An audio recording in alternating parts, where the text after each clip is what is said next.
میرے دوستوں اور بزرگوں، حدیث شریف میں ہے کہ ان اللہ یحب ان یرا اثر نعمتہ علی عبدی، کہ اللہ تعالیٰ اس بات کو پسند کرتے ہیں کہ بندے کے اوپر اللہ کی جو نعمتیں ہیں وہ اس کا اظہار اپنے بدن پر کرے۔ اگر کوئی شخص مالدار ہے اور وہ اپنے آپ کو فقیر ظاہر کرتا ہے، ایسا لباس پہنتا ہے، ایسا گھر بنایا ہوا ہے کہ لوگ اسے فقیر سمجھیں، تو فرمایا یہ بھی شرعی طور پر اسی وعید میں داخل ہے، گناہ گار ہے۔ اگر اللہ نے اسے مال دیا ہے تو وہ مالداری کا اظہار کرے، تکبر کے لیے نہیں، جیسے حدیث شریف میں ہے کہ ان اللہ یحب ان یرا اثر نعمتہ علی عبدی، کہ اللہ تعالیٰ اس بات کو پسند کرتے ہیں کہ بندے کے اوپر اللہ کی جو نعمتیں ہیں وہ اس کا اظہار اپنے بدن پر کرے، لیکن تکبر کے لیے، دکھلاوے کے لیے نہیں، بطور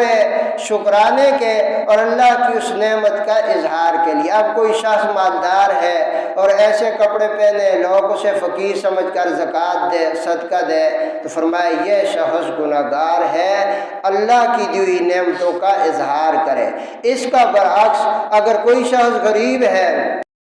اگر وہ اپنے آپ کو ایسا بنا کر پھرتا ہے کہ بہت بڑا مالدار ہے، بہت بڑی جو ہے بناوٹی طور پر یا اپنے اوپر ایسے اثرات ظاہر کرے کہ لوگ اس کی بات کو اہمیت دیں، اسے کسی علاقے کا بڑا خان سمجھے، مالدار سمجھے، فرمایا شرعی طور پر بھی یہ چیز جائز نہیں ہے۔ جس کو اللہ نے جو صفت دی ہے اسی صفت کے اندر، یعنی اس صفت کا اظہار کرے، اس سے آگے جو صفت اس کے اندر موجود نہیں اس کا اظہار کرنا شرعی طور پر ممنوع ہے۔ قرآن کریم، احادیث شریف نے ہر چیز کو کھول کھول کر بیان کیا، اور قرآن کریم نے، احادیث شریف، دین اسلام نے باریک سے باریک چیز کو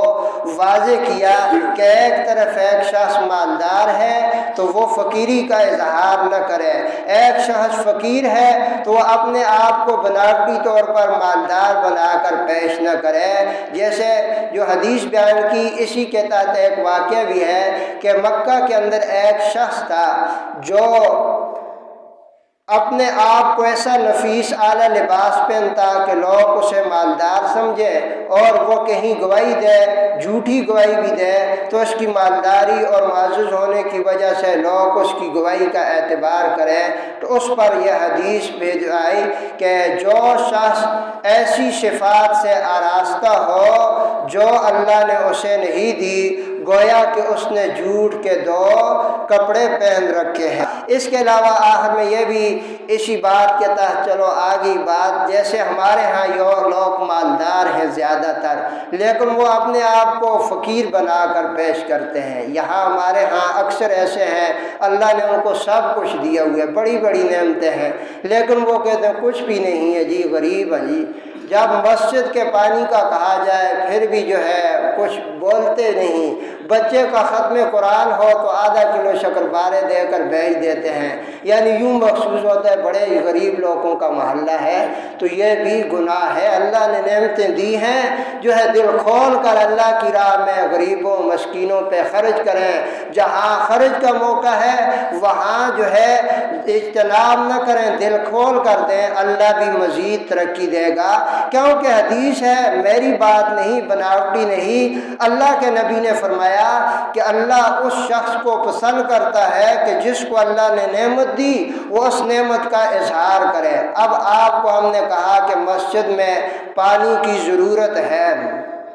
گرم پانی کی، اب سارے سر نیچے کر کے نکل جائیں تو یہ اس بات کا اظہار کرتے ہیں ہمارے پاس تو گنجائش نہیں ہے۔ گویا اللہ نے گنجائش دی ہے لیکن وہ سر نیچے کر کے نکل جاتے ہیں، یہ اللہ کی نعمت سے ناشکری ہے۔ اللہ نے دی ہے 1,00,000 2,00,000 80,000 90,000 آپ کی ماہانہ آمدن اگر ہے تو اگر 500,000 دے دیا تو یہ اللہ کی نعمت کا اظہار کیا کہ یا اللہ تو نے دیا ہے، تیرا شکر ہے، تیرے راستے میں دیتا ہوں۔ اب بچے کا ختم قرآن ہے ہے تو اللہ نے دیا ہے۔ جیسے اسکول میں میٹرک میں بچہ فرسٹ آئے آپ خوشیاں مناتے ہیں، تو قرآن کی اتنی بڑی نعمت، اتنا بڑا انعام کہ جو بچہ ناظرہ ختم کرتا ہے اللہ اس کے والدین کے سارے پچھلے صغیرہ گناہوں کو معاف کرتے ہیں۔ تو وہاں حد کے اندر رہتے ہوئے خوشی، یہ ہمارا دین اس کی اجازت دیتا ہے نعمت کا اظہار کیا جائے۔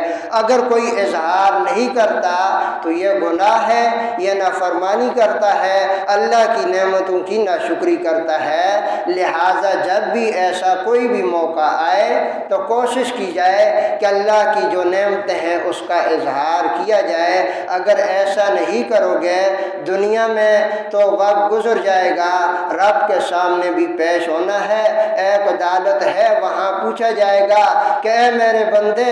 میں نے تمہیں یہ جو صفات دی تھی تم نے اس صفات کا اظہار کیوں نہیں کیا؟ میں نے جو تجھے نعمتیں دی تھی ان نعمتوں کا اظہار تو نے کیوں نہیں کیا؟ تو میرے دوستو، وہاں کی ذلت سے بچنا چاہتے ہو تو قرآن و سنت کو سیکھ کر ان چیزوں کا اظہار کرو۔ جن چیزوں کے اظہار کا اللہ نے حکم دیا ہے ان چیزوں کو چھپائے رکھو، جن چیزوں کو چھپانے کا اللہ نے حکم دیا ہے۔ اللہ تعالی ہمیں صحیح معنوں میں قرآن و سنت کو سمجھنے اور عمل کی توفیق عطا فرمائے۔